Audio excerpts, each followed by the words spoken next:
Alrighty folks, gonna pop up another vlog. Stephen here from tctsgroup.com, and welcome back to our channel. Thank you so much for tuning in, clicking on the button to watch this video, but more importantly, can you just please hit the subscribe button? It's the wee button at the bottom of the screen. It will cost you absolutely nothing. Leave us a wee like, leave a comment. Don't leave a comment, just do something.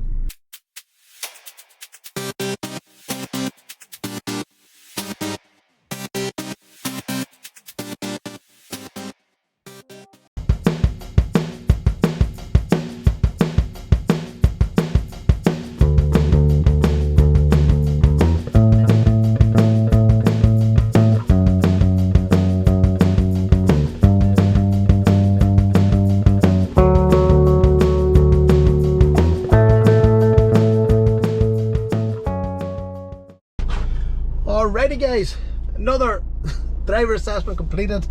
We're up here today at Duncrew Food Processors. Another driver assessment, two hour driver assessment, and all good in the hood. So didn't get any footage again because obviously the guy was under a bit of pressure and nervous, and we have to concentrate on what we're doing. So DFP, a client of ours for a long time now, and although we're flat out, we just drop all to try and serve our affiliate or CCA clients. So I had to go out and do this one myself today. But anyway, good guy, good driver, all passed. I have another one to do now near Coal Island, near Dungannon, and we'll see how that goes. Alrighty folks, it has been a long day already, and it's only 12. So we finished up driver assessment. We came down here to another site just in at Belfast Port for another possible new client. It's a customer at the moment who's in a lot of trouble regarding health and safety. So they've came to us over the last couple of weeks, should we say, and their health and safety is non-existent. But the problem with that is that HSE have also identified that their health and safety is a problem. So this is a, take this out, this is a transport, well, what could you say, this is a transport warehouse sort of job. And you know, I'm after going in there and sitting with their health and safety director, their managing director, their operations director, and their health and safety manager. And you know, they're as far out as a lighthouse on all the basic things. Now you'll hear me talking about this all the time and give out about it, and the bottom line is, the bigger picture, nobody cares. Keep telling you that, nobody cares. And our company exists because unfortunately we do care. And by default we end up taking the pain of operators, because I absolutely hate seeing damn good businesses, damn good companies who can be shut down overnight, whether it's violation of operators license, whether it's violation of health and safety, whether it's violation of HR law. You know, it annoys me so much, and we end up taking on jobs that are colossal jobs, and we always get them over the line, and I have done from the start of the creation of the business. But the point I'm making here, guys, is that this company believe that everything in place. They're using a large online HR provider. This HR provider has went into health and safety the last couple of years. And listen, I'm not going to say their name because they're probably the only one about, but we do actually work with this company as well. We build a lot of policies and procedures for them.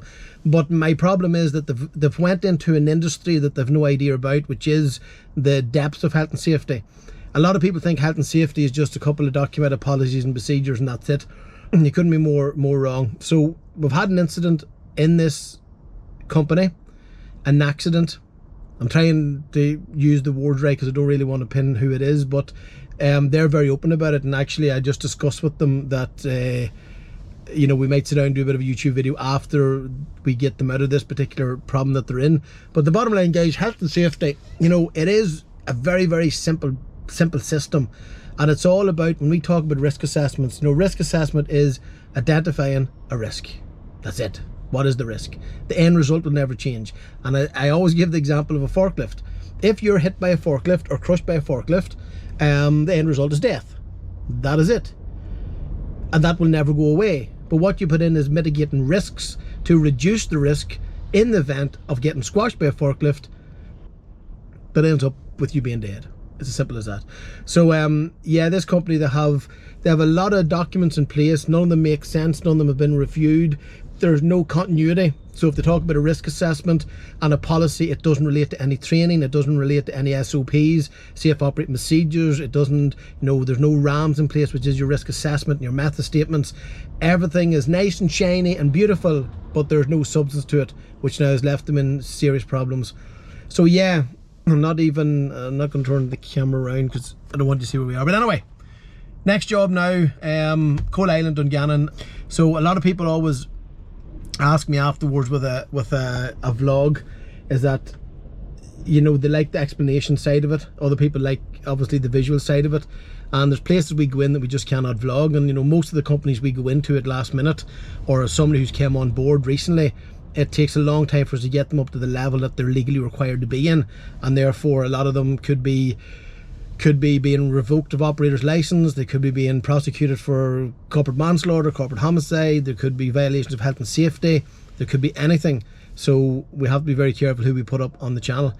But it's good to keep you guys involved. So if you are a manager, if you are a director, if you think you are the top dog, you have the brass balls of the whole company, you need to understand what is the minimum requirements for running your business in relation to health and safety and compliance. Compliance, whether it's with health and safety, compliance with transport law, compliance with facilities legislation.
Alrighty guys, so welcome back to this next part of the vlog. Don't know where we finished off earlier on, but we are actually in Cootehill here in County Cavan, and we are heading straight for the boat. Shipping out Dublin, Hollyhead at 8:30. As I said before, and I'll say it again, thank you so much to everybody who watches, who has subscribed, who comments, who likes. And there's a lot of messages that I'm getting, a lot of private messages that I'm getting about our YouTube channel, and I put out the question, what do you guys want to see? Now really it's more about the business side of it. It's more about our services that we provide, but I've had a lot of people ask about the business side of it and the day-to-day, I suppose, mundane, boring part of business. However, this is where everybody is struggling. Now I have no problem posting them sort of things up, because I always watch YouTube videos regarding business and management and productivity hacks, and it's a very, very tough gig. It's a very, very lonely place, but when you have a number of businesses to run, it's even worse again. The backbone of everything is always your staff, and managing staff and managing people and managing clients and managing clients people is definitely a hard gig. But yeah, we'll post up a bit more business stuff, I suppose. So if I take this example at the moment, I started this morning early, number of Zoom calls as usual, or Microsoft Teams video calls. Jumped on a call with solicitors and barristers over a big case that's coming up at the end of the year for tachograph fraud. We have another 2 cases come in for smuggling people. Sorry, they're accused of smuggling people when there's no way this could have happened. But again, listen, we have to fight with HMRC, we have to fight with the courts itself. I use the word fight when I mean defend, but you do have to fight for your defence, because that's the problem. Everything is by the power of the pen, and you have to make sure you have all the I's dotted and the T's crossed, and you know, when they bring in expert witnesses like ourselves, because they badly need us in. If they could do it themselves, they do it themselves, but they can't. And you feel more, I suppose, empathy towards the customer or the client in this case, when, especially when you have a client that's doing everything right. You know, we deal with tachograph cases every day of the week, and overweight offences, mechanical defects, and it's an absolute nightmare. Like, I had one last year. This has happened several times, but I'll just hit on this one. I had one last year where a guy bought 4 second-hand trucks. They were, as I say, practically brand new. They weren't even 8 months old, maybe a year old, some of them. Real low milers, real good trucks. And every one of them was wired with a manipulator device for AdBlue. Now, this guy bought them. He was stopped very quickly after it, maybe within 4 or 5 days, which would tell me that the intelligence led on from the last person who owned the vehicles, or maybe as a result of a previous DVSA stop. But that went to court. Vehicles were seized, and you know, we had a lot of work to do to prove that man in the right, and he was completely in the right. And beyond the no illusion, we deal with a lot of guys that's never in the right, so I wouldn't defend everybody, but this guy here was just caught out by buying these trucks. And this is the problem. Should the operator be penalised? Again, evidential. Have they inspected it? We are dealing with one at the moment, and I'm going to ask the operator, actually going to put a video out about this, maybe this will be interesting. But they have had, will I say the number? Well, they've had 6 stops in the last couple of weeks, all due to tyres. Now, these stops are negative stops, by the way. There's been defects with the tyres, and these defective tyres are fully maintained by an external tyre provider. Now, I have to be very careful what I say here, because the tyre provider knows who I'm talking about, because we've, you know, went through them for a shortcut. The operator knows who we're talking about. So I might ask them, can I do a video on that, because I would love for the tyre provider to come on and do a bit of a vlog or interview with me, because the guy that I'm dealing with is the owner of the business, of the tyre provider, and you know, he's only as good as the staff, so I'm not blaming him in any way. However, the systems and processes put in place are what catches people out. So if these guys going out on site, and we've seen this with a big large recycling company in Belfast a number of years ago, you know, we had this massive issue where the tyre provider was going in every Saturday. They were doing a full tyre check on the fleet. They stuck their hand in between the tyre and the mudguard. They didn't jack a vehicle up. They didn't rotate a wheel. They didn't look at the inside of the wall of the tyre, because they didn't go in underneath. But at the same time, they had a check sheet coming back saying, we've done a full tyre check, your fleet is fully compliant, not a problem. Impossible. So it's you know, I love getting each side of the story, because it's okay for the boss to sit at the top table and just, you know, charge clients and customers for work that's being done. They don't have the right control measures in place, and they may have the right control measures and systems in place, but if it's not monitored, addressed and managed, and it's absolutely no good. So yeah, I'm going to see, can I put something like that up to more detail. But anyway, guys, we need to get on here, need to get up to the boat. We're shipping it back out to the UK, or GB. Number of back-to-back meetings. I have a flight into London to do, and back out from Ireland to London, and then I have another flight, and I think it's to Birmingham. So this last week or two has been an absolute nightmare. And I might go into it in more depth, because people with a business mind find it very interesting. People who's only starting up in business might find it very interesting. Senior management, C-suites, they should find it interesting, because again, you know, we're dealing with issue after issue, and yeah, so it was very interesting.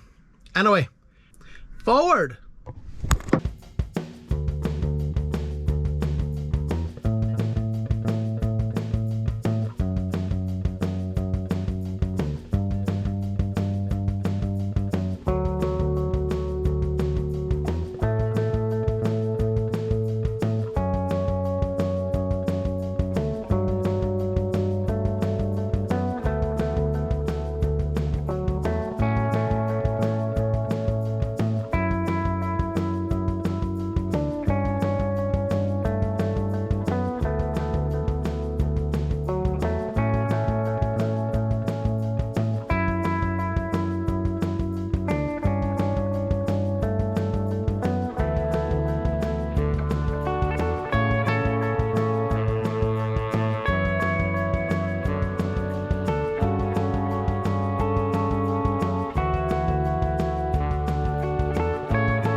So another late night stuck in Dublin Port, but a few hours delay here, but I think on for Tuesday or so this week it was a 6-hour delay with standing line, so not too bad tonight, maybe an hour and a half, 2 hours, but whatever the hell's going on. Anyway, let's try and get a socket so we can charge the laptop on the phone. That's vital. More important than the bloody boat.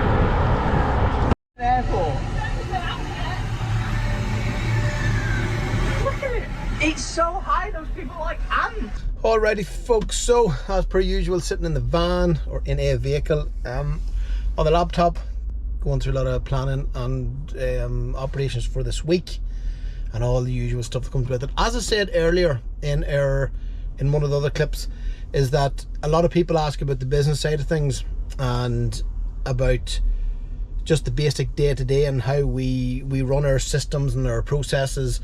And from a business point of view, the only thing that really should matter in business is your SOPs, or your standard operating procedures, your systems, your processes. Now, are they set in stone? The answer is no. They should be designed, they should be created, but they should be adjusted and fluid on a regular basis. However, if you don't update the versions, well, then nobody knows what they have done. So at the moment, just to give you an idea, I'm dealing with, from a business point of view, I'm dealing with a clown of a recruitment company that we have been fighting legally since 2021. Where we fought them in 2021, it was all settled out of court, although I did not in any way agree with the findings. But unfortunately, it was far cheaper to settle out of court, and then they took a hit, but we took the behind. What they were doing is contacting, they would supply us with a certain person. We would have them maybe for two weeks. In one case, there were 3 days there, and the company were phoning them, offering them other work after a sign up to the contractual agreement. And then when I done the whole deal, which was, I think, the first 4 weeks with no charge, if they lasted 4 weeks, we'd go 50% off their fee, and then if they lasted the 2 months, to be the full fee, and they didn't last. So therefore, talk about a violation. Now, what's the excuse as usual? Blaming a basic member of staff. Now, this is only recruitment, you know what I mean? You could pick chewing gum off the street and go into recruitment the next day. There's no barrier of entry whatsoever, but it's easy enough blaming staff that's not there anymore. Such a load of shit. And all of us people in professional trades and professional sectors, you know, we're held accountable for 10, 15, 20 years after the event. So it's mad. But anyway, light is off.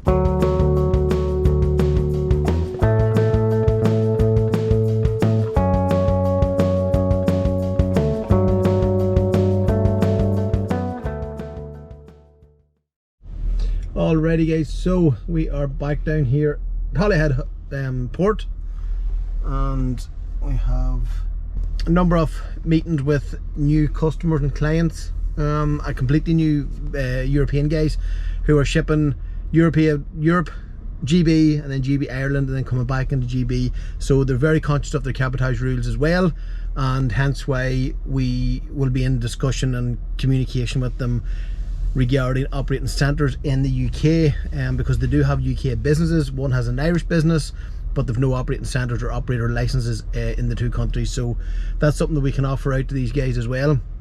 But it's not just the Holyhead Transport Hub, which is the complete business solution, but we've met up with guys today regarding remote tachograph downloading, camera systems, transport compliance, tachograph analysis, a number of things, driver training, driver assessment. So it's the usual package from TCTS Group and TCTS Ireland.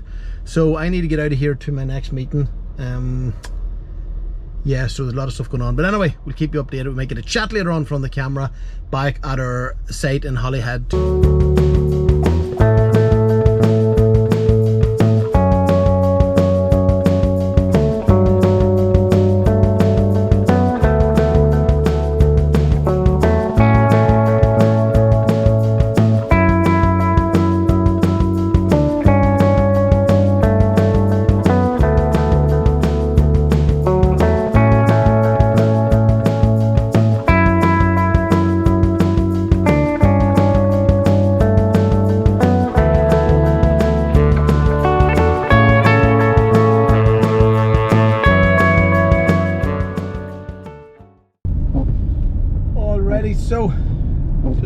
there.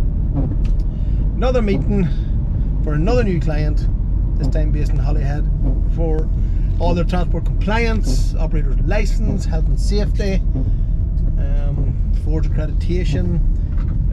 They actually run with red tractor as well, so in and out of Ireland, in and out of Europe. But anyway guys, I'm just taking a run up here to the plot 7, I think it was called, plot 9 up in Holyhead. So I'll swing the camera around because it's just derelict. It is unreal. They've shut this whole truck park down in Holyhead, and hence why the Holyhead Transport Hub exists, to give that business support for operators, to give the secure parking and support to drivers. So I'll pull in here a wee second, I'll swing the camera around, and as you know,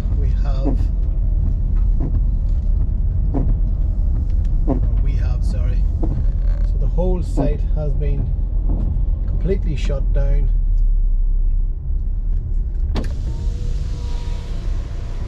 And we've no longer any truck parking anywhere guys in Holyhead, which is unreal.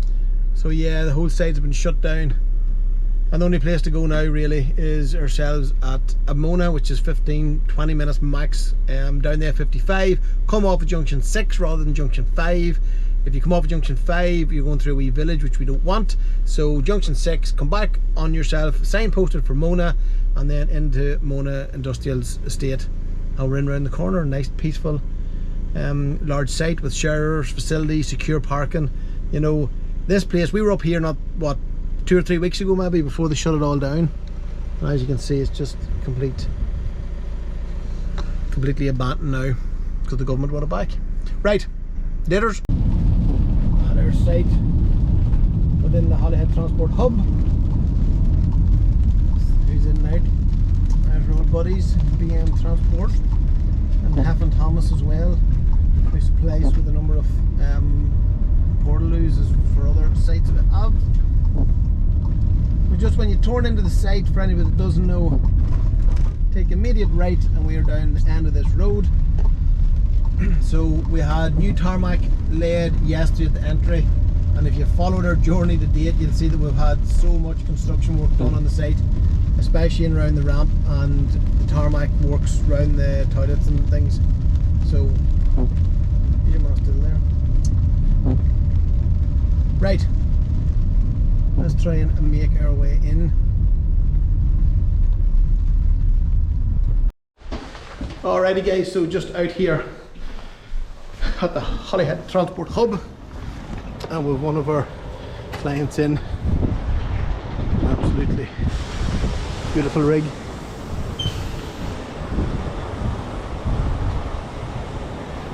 So what we're going to get Simon to do here is show us the, what do you call it, kitchenette? Little pull-out kitchenette here built into the SOR trailer, and this man keeps this wagon immaculate. This is what we're talking about.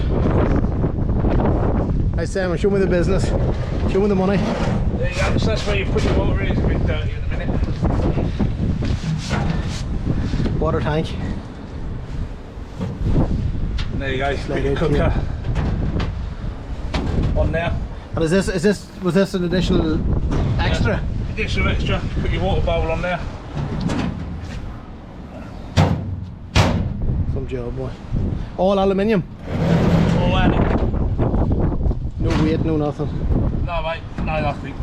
Good thing about the water tank is it also acts as a little storage for water. Fill up a bucket, clean all your wheels and everything down at the end of the day. Absolutely. And tell me this, might have asked you questions about the company, sure. When we're on I get our editors to edit this. Let's get a bit of good light here somewhere. You just come in here to park, I'm going to torch you now. That's the problem. Right, Simon, I'm going to torch you here now with a couple of questions. So, what about this company? Give us a wee bit of information about this crowd. So, Chilton Distribution, we do temperature controlled. We pretty much vary in work that we do as well. We've done curtain siders. We do European, UK, a bit of everything. We do Meadows contracts, which is milk and dairy, pharmaceuticals we do, frozen loads, and we go all over. So tell me, so you're over here at the Holyhead Transport Hub, where are you going to, or where are you coming from? I've loaded this up from Leighton, and I'm going over to Ireland, up to Craigavon. Craigavon? Where are you heading in Craigavon? Almac. Oh, company called Almac. Yeah. How long will that take you getting up the road? 2 hours? Couple of hours. Yeah. Dead on, boy. So here, if any of our Northern Irish guys see this particular vehicle, personalised reg on it, Simon, is there? Yeah, personalised reg. If you see this, when are you shipping back out? Who knows? Depends if they can get me a reload. Right, okay. No, but I mean tonight now, so you're delayed. Well, you're a bit delayed tonight, yeah. Tomorrow, either in the morning. Worst case scenario, 8:30 at night. Yeah, the long haul then. Yeah. And then it'll be out over. So anyway, fair play to Simon coming on camera here, because sometimes you just have to give credit where it's due when a man keeps a vehicle like this. I know we have a lot of guys in and out of here that do the same, but right, bud, appreciate it. No worries. Thank you. Take it easy. Alrighty guys, so we are back in one of our offices here in Northern Ireland, back in County Fermanagh. It's been a long last week, the rain has not stopped. Came back over in the boat last night, not sure if I recorded anything, absolutely just a crappy sailing. The boat was just all over the place. And when you're on the boat at that late at night, it's only a short jump over the pond, so there's no cabin, and it's, yeah, sickening enough. But then get off the boat, come through Dublin port closed as usual. Nearly every night I come back off that late boat, which is a 8:30 sail out of Holyhead into Dublin. You're off the boat around 12:15. Time you get out to the docks is usually 12:30, and then you're hit with the tunnel, so you have to go round the city a bit to come back down onto the M50. Anyways, that's where we are at the moment. But a lot of people tell me that they watch our vlogs, and we get some absolutely great feedback, to be fair, and we get a lot of support. And even though it might be in the comments, we get, going by the stats, we have so many people watching us that are not subscribing. So please hit the subscribe button, subscribe to the YouTube channel. It costs you absolutely nothing, and follow our journey as we go on. But when people tell me that they watch the YouTube channel, you know, I like to just find out, do they, or do they really? So within some of the vlogs, I'm going to name drop a couple of people to see if they know they're in the vlog, or if I've mentioned them in the vlog. So in this vlog, I'm going to mention the beautiful auntie of mine, Rita Preston. And I'm going to give Rita a wee shout out here, because I told her I would, but she says she watches all our vlogs. And I'm going to see if you do watch all the vlogs and if you support us the way you say you do. But why I'm doing it in this particular office, because Rita's husband, Philip Preston, Senior Philip, was an absolute gentleman. I mean, an absolute gentleman, and probably one of the most, what's the word? For someone like me who's an engineer, he was probably one of the most interesting men that I used to meet. And his engineering background, his knowledge in a world of things, not just engineering for trains and buses and things like that, that's what he used to work at. But just his knowledge in anything mechanical and electronic and pneumatic, and it was just, you had some absolutely fantastic conversations with him. And an absolute gentleman, and anybody that knows Philip, knew Philip when he was here, I don't think anybody would disagree with me.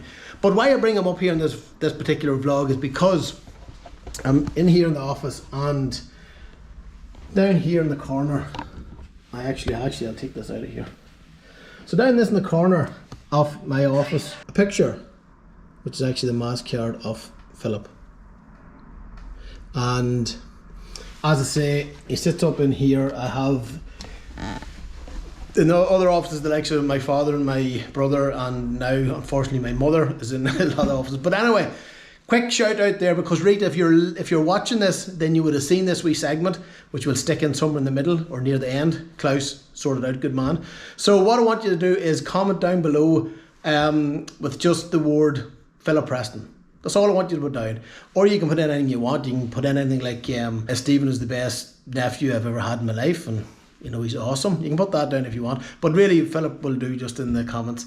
So anybody that knows Philip as well, guys, that might watch us from in around the Dublin area or wherever you are, and if you knew Philip Preston, stick a wee comment down below as well, because as I said recently to a lot of people during a funeral time we were going through ourselves at home, is that I strongly believe you die twice as such. First your body dies and then your name dies. So if you can keep people's name alive for as long as you can, I think it's a tribute to them, to be honest. But anyway, I'm going to move on here because we've no time for this. We have to get back, 2 days back at home here, and then we're back out to England, into Liverpool. Where else?